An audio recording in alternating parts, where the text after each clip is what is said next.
Bom dia, amados irmãos, como é que vão vocês? Eu estou bem aqui em casa, sentindo saudade de vocês, sentindo a perspectiva de voltar logo a esse convívio, né? Enquanto isso a gente se vê pelas redes sociais. Mas brevemente nós voltaremos a nos encontrar no templo da nossa igreja, trocar abraços, aperto de mão, vai ser muito gostoso. Enquanto isso a gente está aqui orando por vocês, pensando em vocês. Eu acho que vocês também estão fazendo assim com relação aos seus pastores e que Deus seja louvado por isto. Eu gostaria de ler um texto da Palavra de Deus, Evangelho de João, capítulo 12, do verso número 32. Somente este versículo, vamos meditar nele rapidamente. Então fala assim o Senhor Jesus nesse texto. João capítulo 12, verso 32. E eu, quando for levantado da terra, atrairei todos a mim mesmo. É assim que falou Jesus. Capítulo 11, a partir do capítulo 11 de João, nós vamos encontrar entre os 4 evangelhos o maior número de capítulos que vão tratar da última semana de Jesus. E essa última semana ele está em Jerusalém e algumas cidades ali vizinhas de Jerusalém, falando com os discípulos, trazendo as últimas palavras para eles, preparando os discípulos para os dias que vão chegar, e são dias muito tristes, não somente para os discípulos, mas também difíceis, complicados para o próprio Jesus. Ele próprio fala, meus queridos, no versículo número 27, agora está angustiada a minha alma. E que direi eu? Pai, salva-me desta hora? Mas precisamente com este propósito vim para esta hora. Então, nem para o Senhor Jesus seriam momentos fáceis, só porque era filho de Deus. Não podemos esquecer que Jesus também era homem, e toda essa agonia, essa apreensão, essa angústia que ele sentia, é porque ele sentia como homem todas essas aflições na sua vida. Talvez alguns imaginem que ele não deveria sentir tudo isso, porque era Deus e sabia de tudo que iria acontecer na sua vida, inclusive da sua ressurreição. Isso é verdade. Mas não podemos esquecer, meus queridos, que entre todos aqueles nascidos de mulher ao longo de toda a história da humanidade, a única pessoa que não cometeu nenhum pecado, nenhum erro, nenhum deslize, a única pessoa que fez a vontade de Deus de maneira completa, a única pessoa que podia dizer que minha comida é fazer a vontade de Deus foi Jesus. Todos os outros homens e mulheres que já nasceram e morreram, estão aí vivendo hoje, e aqueles que vão ainda nascer, nascem todas em pecado, inclinadas a fazer aquilo que não é da vontade de Deus. Jesus não. Foi concebido pelo Espírito Santo, viveu sem pecado, ele nem podia pecar, porque era Deus, ele não podia nem fazer isso. E ele morreu exatamente pelos pecados de toda a humanidade. Meu pecado, seu pecado. Maior aflição ele deveria sentir então por isso, porque ele não cometeu nenhum pecado. Um dos crucificados com o Senhor lá na cruz do Calvário disse: nós estamos aqui porque nós merecemos. E ele? O que foi que ele fez? Nada de errado, mas estava ali. Mas o Senhor fala àquela multidão que está ali em Jerusalém, também alguns romanos que estão ali e querem vê-lo, como também os seus discípulos, que sua hora está chegando. E nesse versículo número 36, desculpe, 32, que acabamos de ler, algumas verdades interessantes estão bem presentes aí neste versículo a respeito da hora de Jesus. E a primeira verdade que a gente encontra aí é que a sua morte era certa. Ele diz: e quando eu Ele não disse eu, mas quando isto acontecer. O Senhor sabia que ia morrer em Jerusalém. Ele sabia que isso aconteceria naquelas festas dos judeus, Páscoa, assim era chamada aquelas festas. Ele sabia que ia morrer ali, sabia quando ia morrer, sabia de que maneira ia morrer.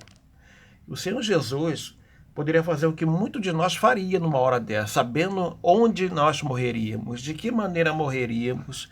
A tendência humana é fugir das circunstâncias que podem nos levar à morte. Ele não. Ele sabia que a morte seria em Jerusalém e foi para Jerusalém.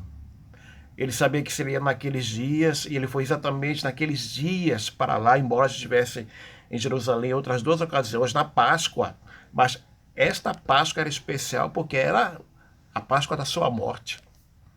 Ele fala aos discípulos, Lucas narra isso, na última Páscoa, que ele estava ansioso por comer com seus discípulos aquela Páscoa, porque era a última Páscoa que ele passaria com os seus.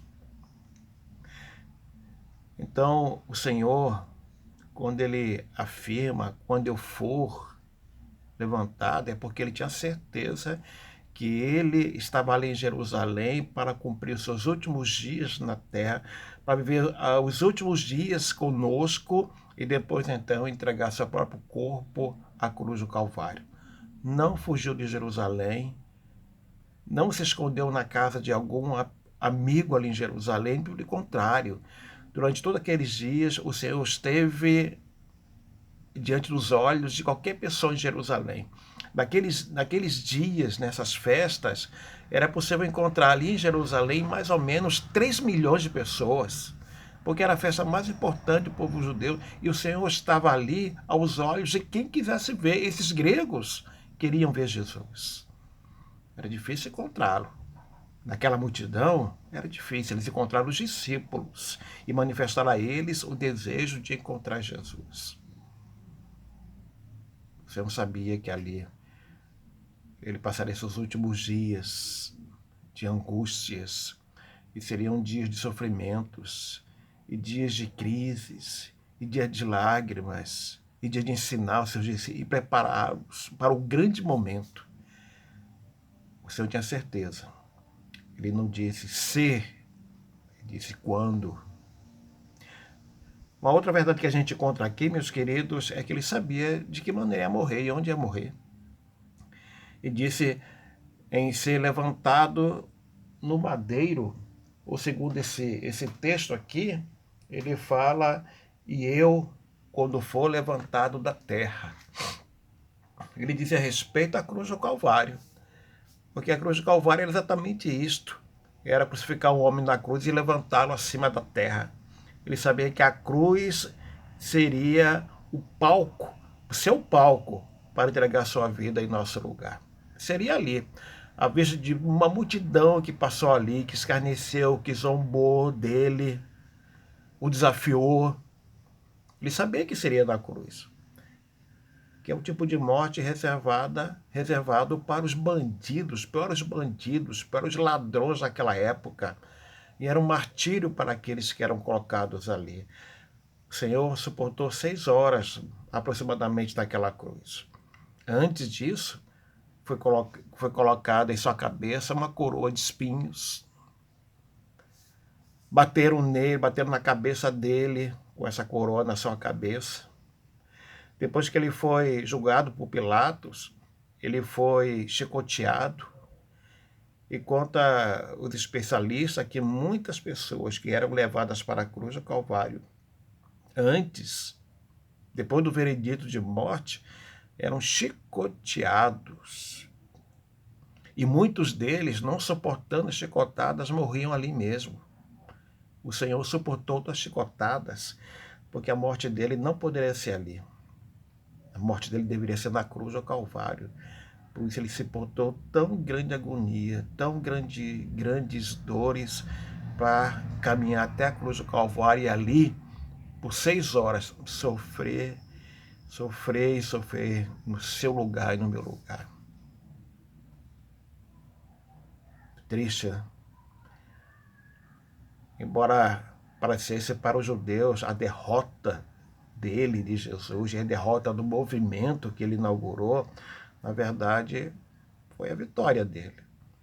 A derrota, na verdade, foi para Satanás. Que Satanás, por muitas vezes e de diversas maneiras, tentou impedir Jesus de chegar até a cruz do Calvário. Mas ele chegou porque ele pensava em você, pensava em mim.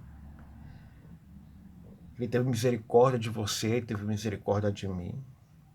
Amou você com amor especial, como amou a mim também. Derramou sua graça especial sobre a sua vida e sobre a minha também. Mas para que isso acontecesse na minha vida e na sua, foi necessário que ele entregasse a sua vida lá na cruz do Calvário. Lá na cruz do Calvário. Ele sabia que a sua morte seria assim. E ele caminhou resoluto para a cruz, destemido para a cruz, sofrendo muito, muito e muito no seu corpo, mas foi até lá e morreu entregando a sua vida por mim e por você. Glória a ele por isso. Glória ao nome do Senhor. Em último lugar, meus queridos, é que a morte do Senhor, essa hora que estaria chegando, que produziria a sua morte, traria resultados. E o resultado está aí. Ele diz assim, e eu atrairei a todos para mim. Se nós tiramos o que está entre os parênteses, a leitura é esta. E eu atrairei todos a mim mesmo. Meus queridos, o Senhor coloca nessas últimas expressões dele uma verdade interessante. É quem atrai o homem para ele é ele próprio. As religiões, os cristãs, a igreja cristã, desde lá do Senhor até aqui, assim sempre será até que o Senhor volte, tem pregado o Evangelho a toda criatura, conforme o Senhor nos ordenou. E nós pregamos a toda criatura e nós acreditamos que nem todos aqueles que ouvem a palavra de Deus pregada por alguém haverá de ser tocada pelo Espírito de Deus para aceitar o Senhor como Salvador. Nós sabemos disso. Nós pregamos o Evangelho para todas as pessoas, a fim de que aqueles que Deus escolheu para a salvação possam receber Jesus na sua vida pelo poder do Espírito Santo de Deus. Mas o Senhor fala que é Ele que atrai as pessoas para Ele mesmo. E quem que Ele atrai? Ele atrai aqueles que, num dia e num momento determinado por Deus, aqueles haverão de aceitar o Evangelho. Como você aceitou, eu aceitei um dia. Fomos atraídos para Ele e por Ele mesmo. Me lembro desse dia, né? Domingo agora, dia 12 de abril, eu completarei 46 anos de conversão. Foi Ele que me encontrou. Eu não queria isso não, mas Ele me encontrou, teve misericórdia, derramou graça sobre a minha vida e derramou sobre você também. Mas também Ele atrai até mesmo aqueles que não acreditam nele. Aqueles que o rejeitam, aqueles que não querem compromissos com Ele. Até esses são atraídas, essas pessoas são atraídas para Ele. Porque não precisa aceitar, basta acreditar que Ele existe, que Ele ama, mas nós entendemos que essas pessoas, infelizmente, não irão para o céu ou no partir desta vida. Infelizmente. O Senhor atrai até os ateus, que tentam rejeitá-lo, que tentam negar a existência dele como um personagem da nossa história. A nossa história está dividida entre antes e depois dele. Até os ateus tentam, com seus argumentos, negar a pessoa de Jesus, a pessoa de Deus, do Espírito Santo. Enfim, ele é o centro do cristianismo. Jesus é o centro do cristianismo. Por isso alguns aceitam Jesus como Senhor da sua vida, porque são tocadas pelo Espírito de Deus. Outras, rejeitando a Jesus por toda a sua vida, mesmo assim acreditam que Ele existe. É tanto assim que essas pessoas, no Natal, na Páscoa, em outras datas importantes, comemoram o nascimento do Senhor Jesus, comemoram a morte dele, a sua ressurreição, embora não queiram nenhum compromisso com ele. E há aqueles também, meus queridos ateus, que no Natal trocam presentes por causa do Natal. Não deixam de comemorar esta data em que nós comemoramos o nascimento de Jesus. Não deixam. Até dizem que eles afirmam o seguinte: eu sou ateu, graças a Deus. O ateu tenta negar aquilo que, se eles negam o que para eles não existe, por que então essa briga deles para negar a pessoa de Deus, a pessoa de Jesus? Então o resultado da morte de Jesus na cruz, afirma ele, é que vai atrair a todos para ele mesmo. Para ele. Então você foi atraído um dia para ele, eu fui atraído um dia para ele.